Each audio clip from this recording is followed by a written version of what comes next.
Instagram has ditched their classic square grid in favor for a rectangular grid. Yes, this is a big change, but honestly, we did see it coming. But in this video, I want to share with you everything that you need to know to make sure that your old posts look great and your future posts also look incredible as a strategic business owner. Plus, if you hang around to the end, I'm going to let you know what Instagram is planning for the future because hint, there are more changes to come. So hi, if we haven't met before, my name is Jacqui and I'm a graphic designer who loves teaching business owners how they can utilize platforms like CANVA, Instagram, and strategic branding and design to make sure that their business stands out in that crowded marketplace. And today I want to go over those big changes that Instagram has released because I know that lots of business owners are feeling overwhelmed. They're feeling a bit deflated and defeated about how their grid now looks. So I want to encourage you of what you need to focus on now to make sure that you can be ahead of the curve for the future. So yeah, in case you missed it, Instagram is now doing rectangular grid. So that means all of our posts are displaying on our grid as little rectangles rather than what they've been for since Instagram's inception of little squares. This is honestly something we did see coming. Instagram has been promoting video features for a long time, especially those taller videos. And so this is just one step closer to displaying those videos in a really clear way on your Instagram. It's also a little bit of a reflection on the way TikTok is presented and with the whole thing that went on with TikTok recently, and I think it's gone and now it's back. Maybe Instagram was kind of reflecting on that a little bit and riding on that bandwagon. Plus, is this something they've actually tested recently? So we did know that it was probably going to be something that they rolled out properly in the future. And Instagram posts, like for years, I've been teaching people, let's do portrait size posts. Let's do these taller rectangular posts because not only might it go this way in the future, it also just takes up more space when you're scrolling. Like when someone is literally scrolling their Instagram feed, those taller posts that I've been encouraging people to create for years means that you are able to take up more space and you're able to design more. You're able to have more space to design things. So honestly, while this change is a little bit tricky, it is actually a good thing for us in our communication ability. So first up, I want to teach you how you can change old posts if you're struggling with the way that your grid is now cropping them. So if you ever posted a square post to your feed, that is now going to get cropped really quite tight and away from the edges. You're going to lose quite a lot of your image. And obviously we don't want this. It usually looks a little bit sloppy unless you've been designing your text well in from the edges. And so Instagram does have a workaround for this. So what you need to do is click on a square post that you've posted up that you're like, this is not looking great anymore, and click the little 3 dots at the top of that post. Scroll down and you'll see a little adjust preview button. Tap that button and that's going to give you the ability to adjust the preview of your post inside your grid. Once you do that, hit the little fit button and it will then squish that so that it's then got margins on the top and bottom of your design so that full square is visible. Now you do have a bit of flexibility in terms of you can then change the background of that color to black or to white. Unfortunately, we can't select, at least at the time of recording this video, we can't select a particular color. So toggle between black and white and then you are done. There are 2 things though to note for this. Firstly, you will have to go through and manually do this for every single post you want to do this for. I do not recommend taking an hour scrolling back through all of your designs and doing this for every single post. That is a waste of your precious time that you could be spent doing more strategic marketing activities. And honestly, if you think about it, when you last visited someone else's page, how far back did you scroll? And if you did scroll back and you saw things were a little bit cut off, would you be like, oh yeah, Instagram changed recently. Oh, that sucks. You wouldn't judge the business for it. So people aren't doing that for you either. And if they are, they're probably not the kindest person. So what we want to do instead is maybe do up to 12 posts. That way that someone scrolls a little bit, they can see most of what you have to offer, but it means it's not going to take you over an hour to go through and do all of your posts. Another thing to note is you can't do this trick on posts that you've boosted. Honestly, boosted posts I've heard aren't that great anyway. Apple takes a bit of a cut if you're using it on an iPhone, and the performance is nowhere near as good as if you actually go into your Meta ad suite and set up a proper ad with that similar post. So don't be boosting posts in my personal opinion from what I've heard from ads experts.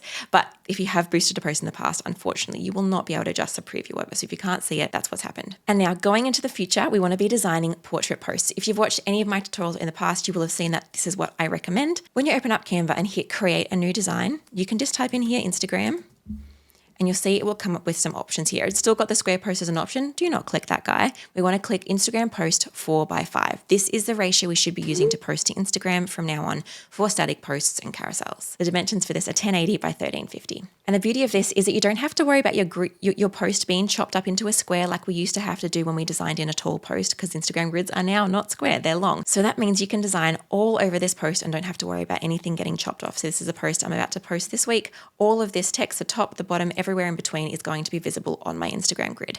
However, I don't know why Instagram has done this, and maybe in the future they will adjust this, but I doubt it. They do chop off the sides of your design. You can see here on this design, I have added some little rulers in.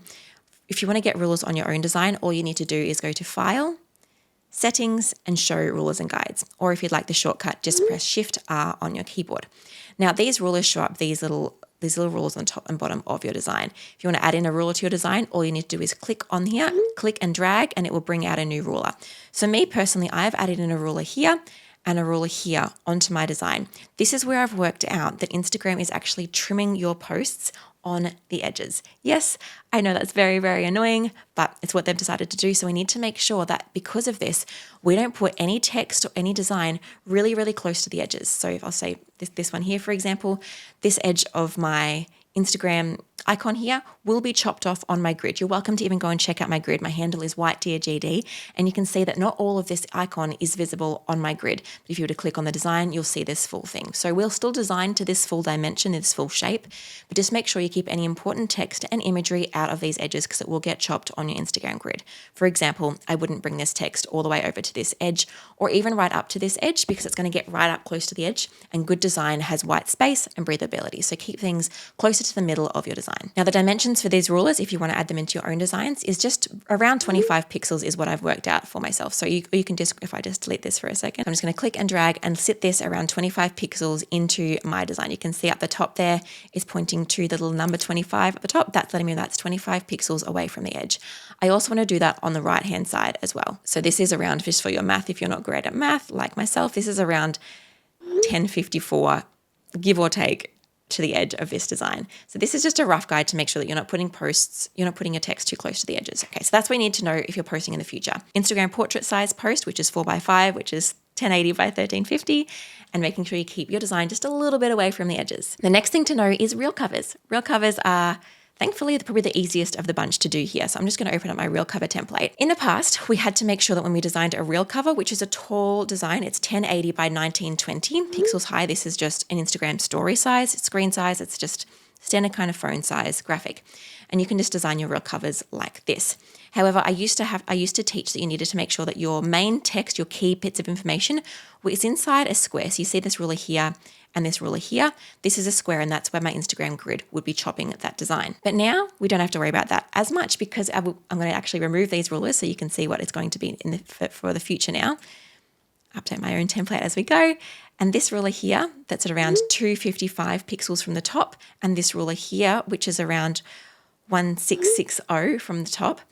And those rulers there will show you where your design will get cropped on an Instagram grid now that it's a rectangular grid.